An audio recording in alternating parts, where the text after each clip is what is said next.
Eu vou aproveitar o diálogo dos amigos aqui GMCs. Nessa perspectiva, a gente teve a primeira mudança que foi feita olhando para dentro, né? A gente olhando realmente para a estrutura de dentro do Estado, o que a gente conseguiria melhorar naquela perspectiva. Mas, de fato, a gente precisa agora ver de externo, né? Quem está lá na ponta, quem realmente mexe quem faz esse elo com o município. Então, a gente realmente precisa montar essa comissão, compor uma comissão para ouvir vocês. E daí, muito importante a presença da CGE através da Geran, porque são eles que, no fim, acabam nos auxiliando da forma do que é legal, do que não é legal, de como fazer. Mas, com certeza, montaremos isso para que a gente consiga ter... O diamante, ele precisa ser lapidado, né? Para que vire um diamante, ele precisa ser lapidado. E é necessária a participação de todos. Então, boa tarde a todos, né? Primeiramente, eu agradeço o convite da FECAM de poder apresentar aqui um dos trabalhos da Controladoria Geral do Estado. O que eu vou apresentar hoje, faz mais ou menos um mês que nós encaminhamos para a Casa Civil uma proposta de minuta de decreto que vai alterar o decreto 127 de 2011, né? Esse decreto atualmente regulamenta o repasse de recursos por meio de convênios em âmbito estadual, né? Qual o objetivo dessa nova proposta de decreto, né? O principal deles, que no decorrer das auditorias ou até da gestão do nosso sistema, o SC Transferências, que hoje está com a Controladoria Geral, a gente verificou questões que poderiam melhorar a gestão dos convênios no Estado. Então, a minuta vem para alterar algumas normas que eu acredito que vai facilitar muito com que o objeto do convênio realmente seja executado, né? Porque é interesse do Estado, como do município, a conclusão do objeto conveniado, né? Porque é através disso que a gente entrega o serviço ou o bem para a população. Outro pilar também da alteração proposta é a adequação ao marco regulatório do terceiro setor, né? Que a Lei 13.019, de 2014, que ela prevê que os convênios ficarão restritos aos entes ou pessoas jurídicas vinculadas a eles, ou, entre esses, entidades filantrópicas e entidades privadas sem fins para atendimento complementar ao SUS.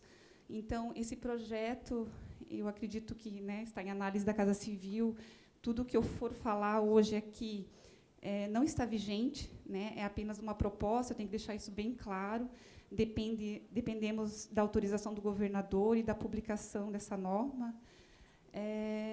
Mas eu acredito que as alterações são positivas e vão ajudar bastante na execução dos próximos convênios celebrados junto ao Estado.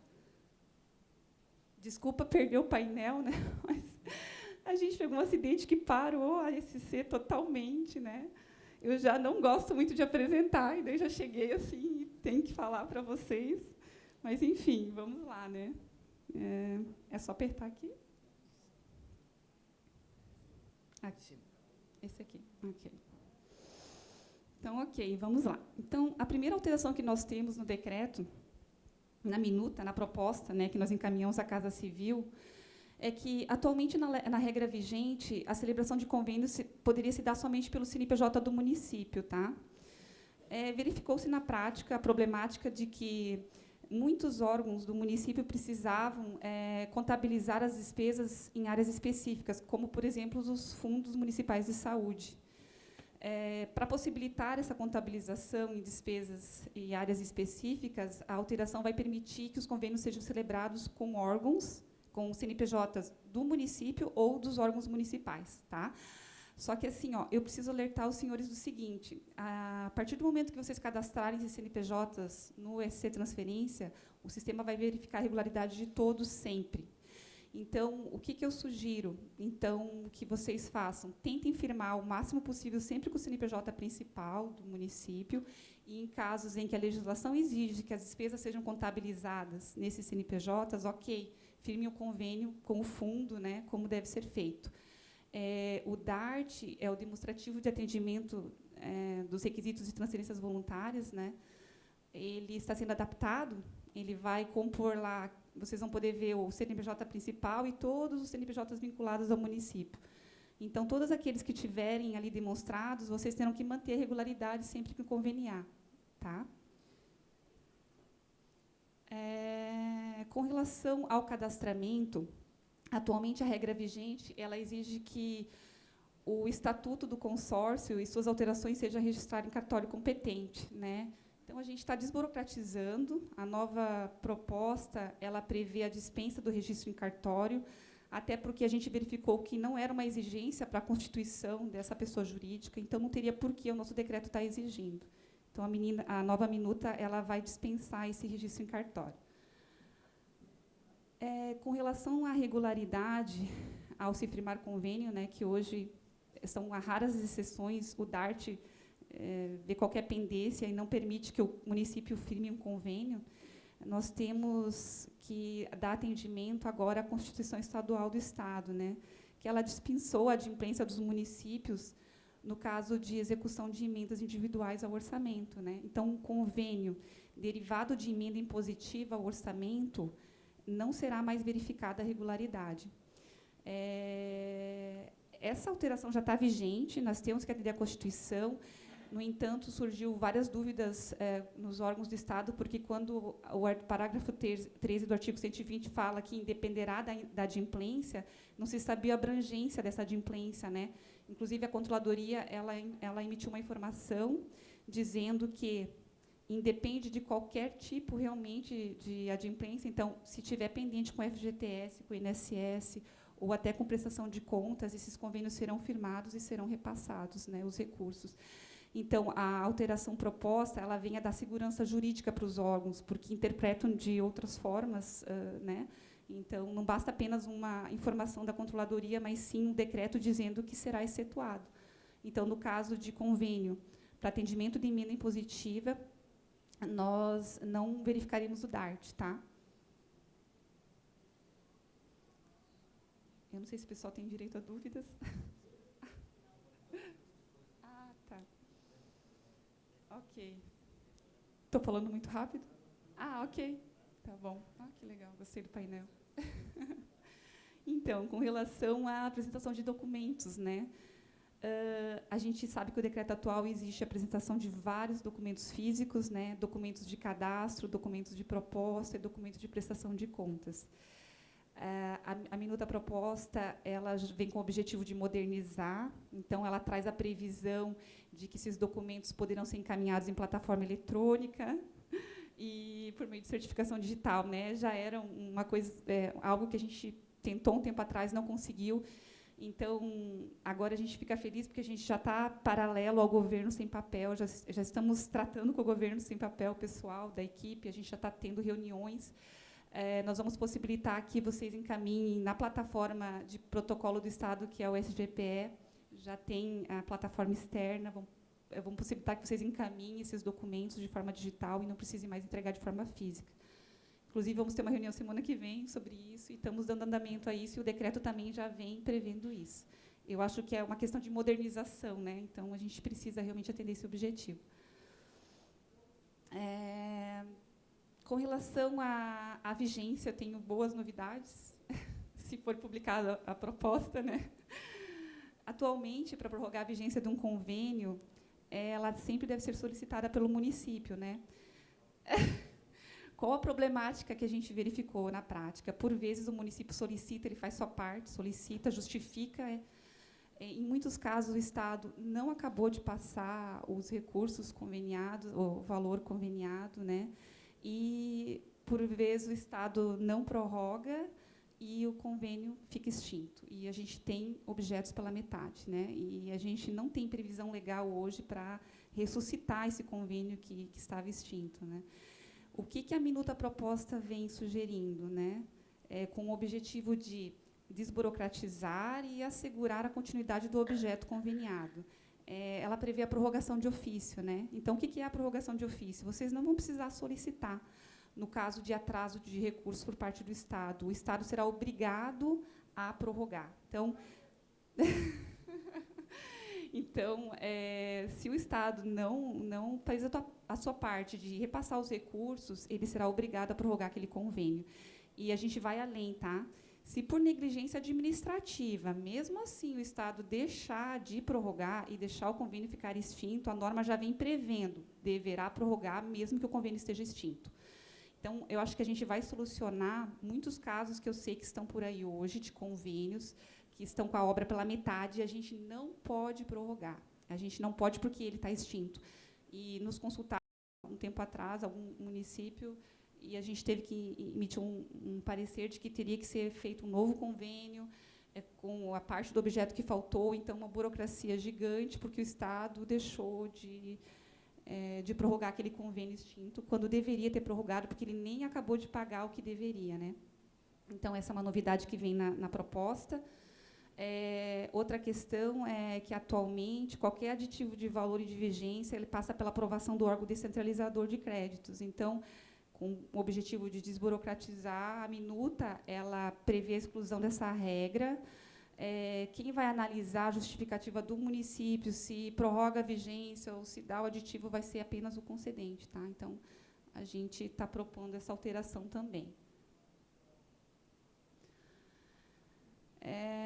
Com relação à contrapartida pactuada, a gente atualmente tem uma regra bem rígida que veda a alteração da modalidade da contrapartida pactuada. Então, se o município pactua a contrapartida em bens e serviços, ele não pode querer dar essa contrapartida depois financeiramente, ele tem que dar em bens e serviços, né?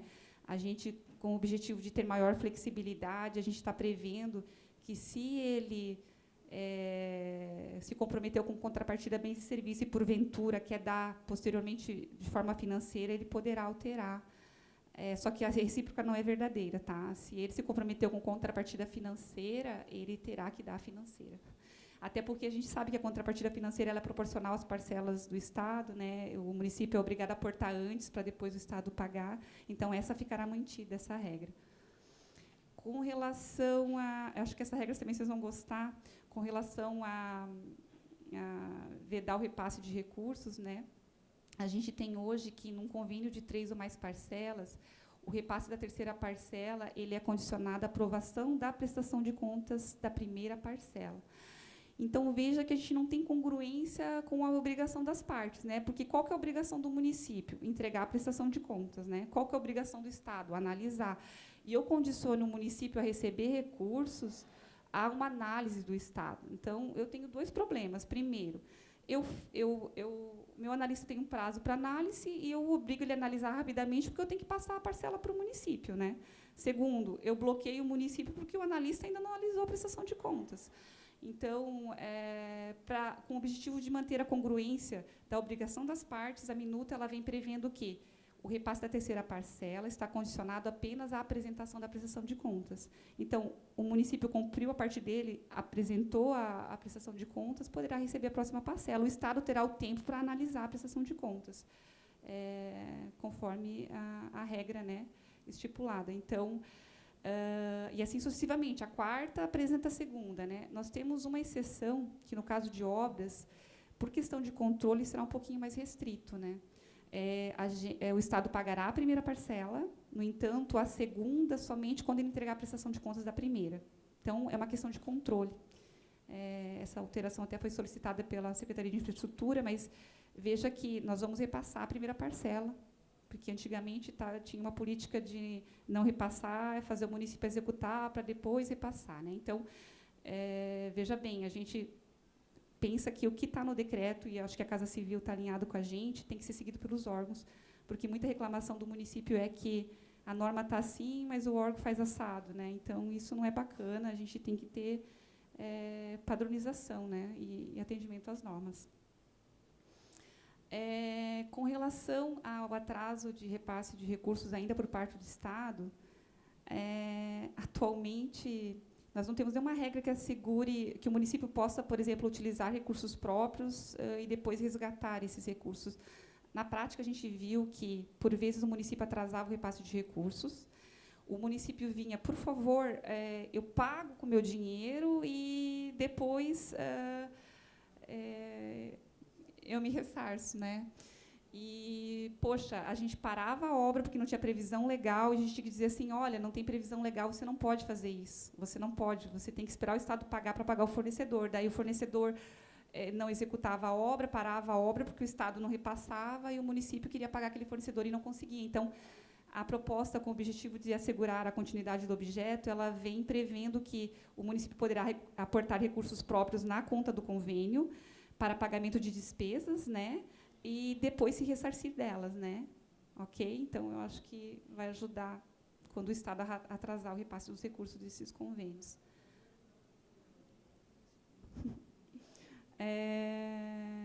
Outra regra também que não tem regulamentação na legislação vigente, mas que também assegura a continuidade da execução do objeto, é que, se houver alguma inadimplência por parte do município, devido ao atraso de repasses do Estado, o Estado não poderá parar de repassar para aquele convênio. Tá? Então, se ficar configurado que o município está inadimplente porque o Estado atrasou aquele repasse, ele não poderá deixar pagar, ele vai ter que pagar o município, sim.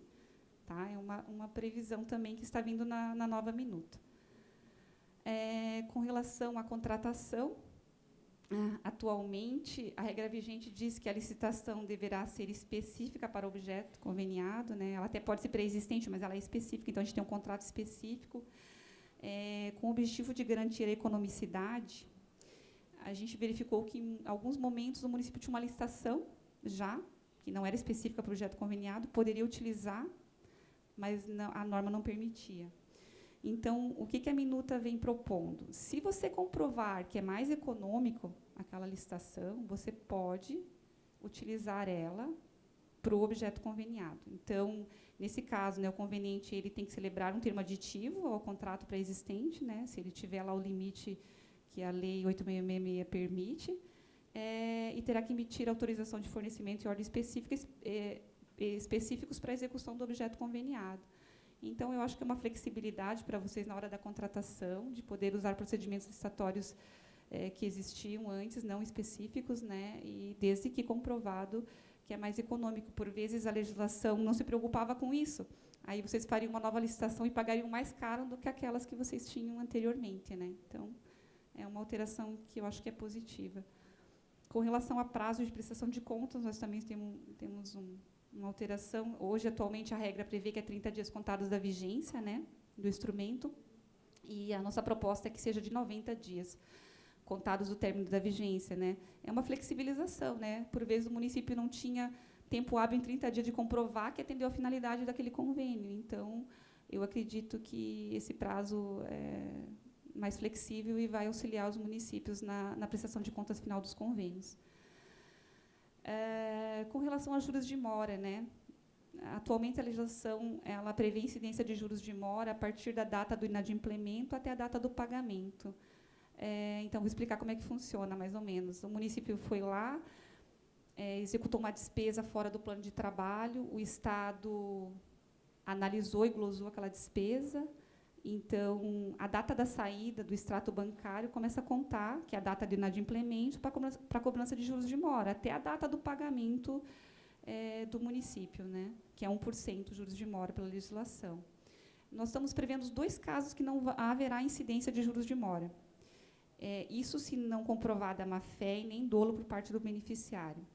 Então, qual que é o primeiro caso? É o período compreendido entre o final do prazo para avaliação da prestação de contas e a data da sua apreciação. Então, vou dar um exemplinho para vocês. Se em 1º de janeiro de 2019, o Estado analisa a prestação de contas, glosa um recurso, né? Desculpa, em 1º de janeiro de 2019, o município entrega a prestação de contas, né? O Estado, pela norma, tem 150 dias para analisar aquela prestação de contas. Então, o prazo de análise do Estado, se não for prorrogado, que permite prorrogação, seria 31 de maio de 2019. Tá?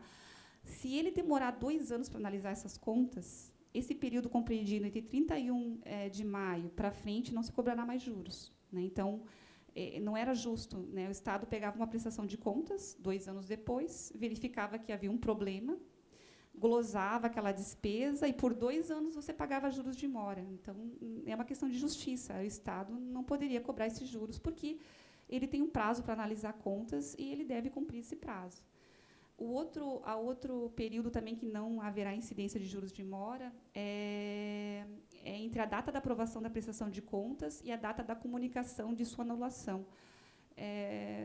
Muitas vezes o Estado aprova a prestação de contas de um município, aí ocorre uma auditoria futuramente, a auditoria ou até o próprio concedente verifica que há irregularidade e ele reanalisa aquelas contas.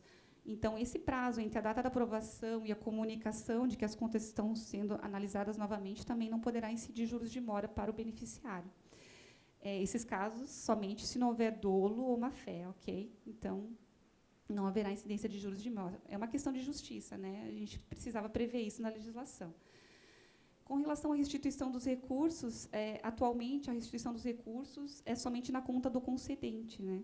A legislação vem prever que poderá ser restituído, essa alteração, desculpa, na legislação, essa minuta proposta, ela prevê que os recursos poderão ser restituídos na conta do convênio.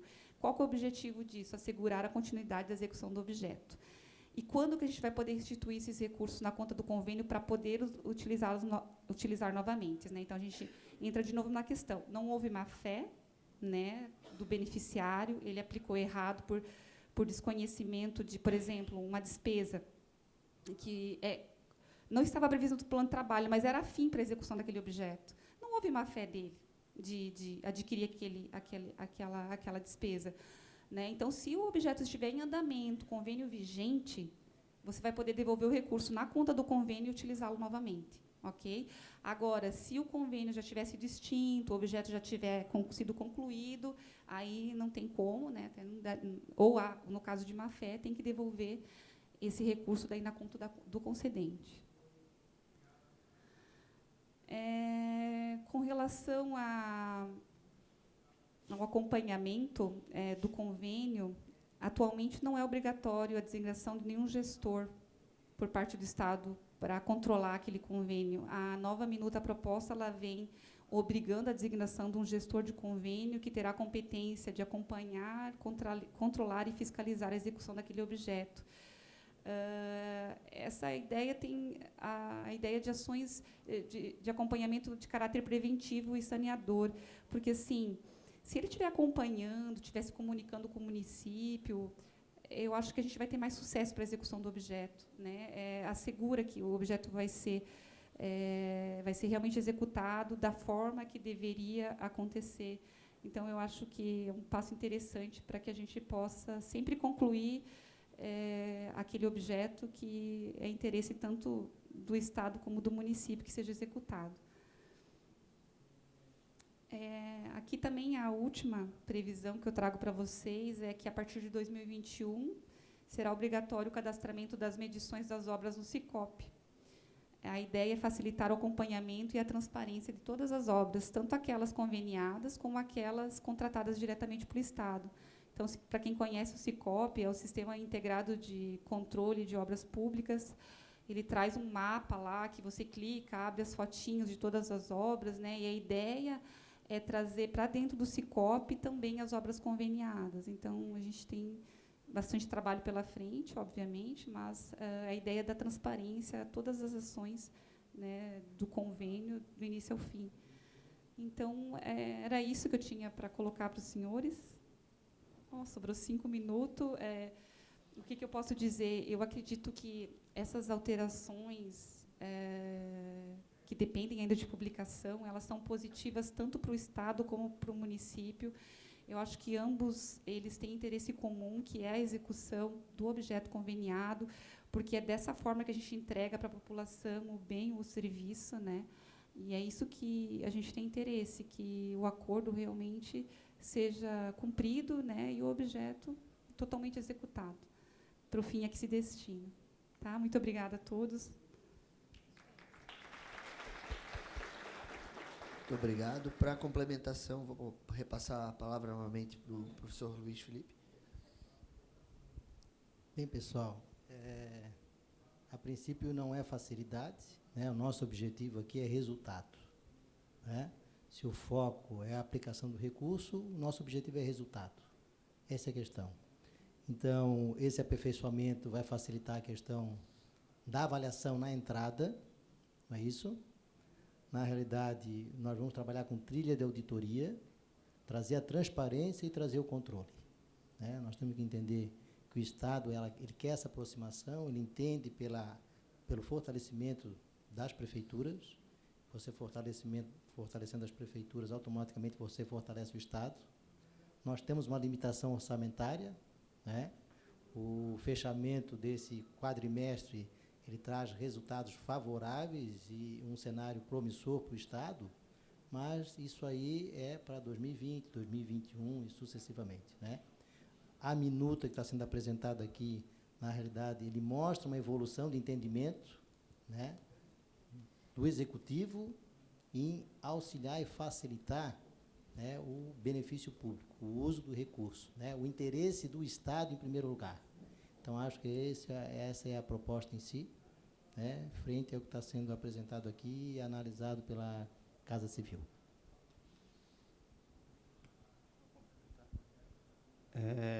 Daniela, né? A minha apresentação não precisava nem ter feita, você cobriu ela toda. Basicamente, tudo que eu perguntei, ficamos só na participação do colegiado, porque o resto já resolveu. Não, brincando, é porque foi exatamente, se nós tivéssemos conversado sobre a apresentação, não fecharia tanto. Então, assim, a gente agradece, né, com relação a essa intenção do Estado, que é muito importante essa intenção, e não ficou não só na intenção, já começou-se a agir. Existe uma previsão de colocação para análise, para aprovação já dessa minuta, e com relação ali aos CNPJs do DART ali, eu vi que você colocou que todos os CNPJs linkados, vinculados àquele CNPJ, virão ali linkados no DART. Isso é muito importante, porque nós tivemos, acho que foi no final do último ano, não conseguimos receber um recurso justamente por isso. Nós temos um fundo de habitação do município que foi usado uma vez lá em 2006, eu acho, 2007, e a nossa função de GMC, infelizmente, ela tem uma particularidade que ainda tem que mudar. Há uma rotatividade muito grande. As prefeituras trocam muito, isso tem que ser mais estável, não há um histórico para a gente conseguir trabalhar. Então, ninguém imaginava. Aí até você conseguir identificar qual foi o CNPJ, qual o problema, você perguntava para o Estado, nem o Estado sabia. Então, ficou bem complicado. Então, é bem interessante isso. A gente vê que o Estado realmente está preocupado, está focado em fazer essas mudanças e a gente agradece muito. Bom, nós vamos abrir os 10 minutos para perguntas. Primeira que veio para o Gabriel. Após o projeto Recuperar, já tem perspectiva de continuidade para a parceria com os consórcios? Sim, com certeza. Até ontem a gente recebeu até provocado pela própria Geran, tá, que a configuração que foi dada pro Recuperar não foi a das melhores, né? A gente usou o que a gente tinha, né? Mas ontem veio um parecer positivo da consultoria jurídica da Casa Civil no sentido de a gente evoluir, para que a gente possa firmar convênios de cooperação com consórcios para atuar em outras áreas. Tá? E aí sim celebrar contratos administrativos, mas o Recuperar foi só um passo, né? Essa cooperação interfederativa é a vontade do governador Moisés, é a vontade do governo, e eu acho que deve se tornar uma política de Estado, para que Santa Catarina realmente saia na frente, porque o que se faz em conjunto, a gente acaba economizando, dando transparência, e a gente acaba ganhando corpo, né? Então, o projeto Recuperar foi uma das parcerias, mas pretende sim evoluir em outros nortes que o Estado pode estar abraçando com consórcios. Bom, aproveitar que o Gabriel está de pé, já vou fazer outra pergunta aqui para os dois, na realidade. Sobre as alterações propostas nas transferências, julgo serem benéficas aos municípios, especialmente na simplificação do processo que hoje é moroso. O governo do Estado tem sinalizado por acatar essas proposições? Qual o prazo para ocorrer, se existe, a lacuna de previsão? Tem alguma previsão, desculpa? Sim, a gente inclusive já sentou junto, né, Dani, para analisar essa minuta e não tem nenhum óbice nela, ela está toda adequada. A gente só está aguardando realmente análise de outros setores para que a gente possa dar encaminhamento. Até vou passar para a Dani, porque eu acho que de previsão, eu acredito que esse ano a gente consiga, mas eu vou deixar isso porque como a minuta veio de lá. Então, a gente tinha encaminhado a minuta para a Casa Civil. A Casa Civil acabou nos devolvendo porque queria um parecer jurídico e a controladoria tinha recém sido criada, a gente não tinha consultoria jurídica. Então, até um assunto que eu tenho que falar com o professor hoje, que não deu tempo de tratar, porque agora a gente teve a nomeação de uma assessora jurídica, e como a gente não tinha, a minuta foi encaminhada para a PGE, porque a gente precisava de um parecer, porque a Casa Civil não aceitava a minuta, apesar de a gente estar tratando já internamente, né, Gabriel? A gente precisava do parecer para que o Alisson lá aceitasse. Agora a minuta está na Procuradoria, na PGE. Eu estou pensando até, professor, em trazer a minuta de volta para que a nossa assessora agora dê o parecer para ser mais rápido e, assim que estiver ok, já encaminhar, que, como a gente já está costurando a minuta internamente, não terá nenhum óbice, ela poderá ser publicada tão rapidamente, acho que nem precisaria esperar até o final do ano, a gente conseguiria... isso, internamente, ela já circulou na Casa Civil. Então, a gente teve uma reunião já sobre ela, né, Gabriel? Os apontamentos, o Gabriel e o pessoal está bem de acordo, né, com o que a gente propôs. Alguns ajustes, obviamente, sempre são necessários, mas acredito que não devemos demorar mais que... Não posso dizer prazo aqui, 2 meses, sei lá, né, Gabriel? Depende do nosso governador também, né? Mas eu acredito que sairá logo.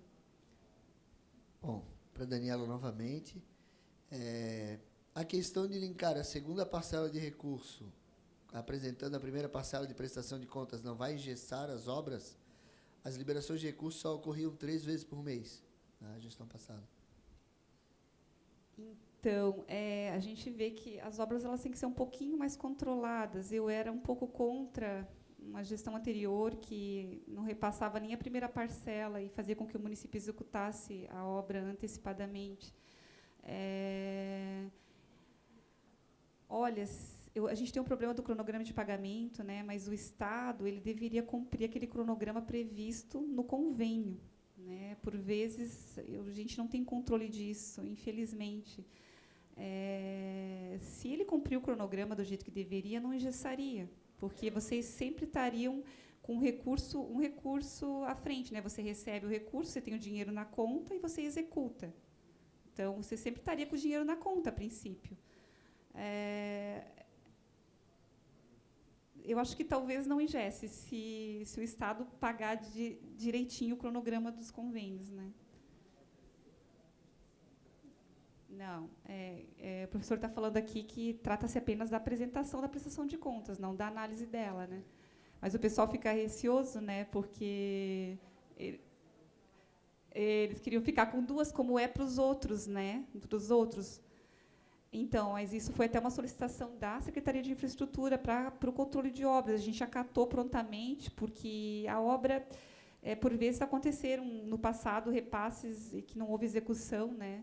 E, na União, salvo engano, eles também fazem isso. Né? Um repasso a primeira parcela e depois repassa a segunda mediante a medição da primeira. Né? Acho que na União também funciona dessa forma. Tu já recebe a próxima. 70% da primeira?